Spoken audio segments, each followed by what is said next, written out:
The What's Happening section of the NCL app replaces the Freestyle Daily that used to be placed in your room every day. This section will list all of the activities with their locations on board the ship that'll be happening for the next 24 hours. It will also include all of the times the ship will arrive and leave a port. The What's Happening section will be personalized to include all the reservations that you've made up until this point. Inside the What's Happening section is the Explore and Plan tab.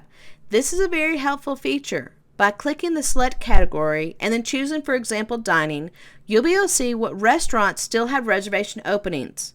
You can also choose the category excursions and see what excursions are still available at certain ports. The Onboard Account feature allows you to see all of your charges to your account in real time. You'll be able to confirm payment of your account to the credit card on file through this feature also. Thus, no more standing in line at customer service to get your bill on the day before you disembark.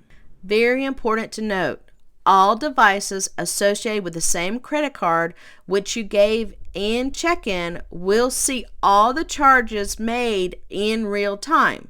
So, for example, if hubby is trying to buy a surprise gift for his loving wife and they're on the same card, she will see the charge the minute it is made.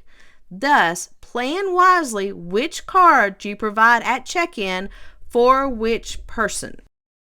To learn more features of the NCL app, click on these videos to get more details.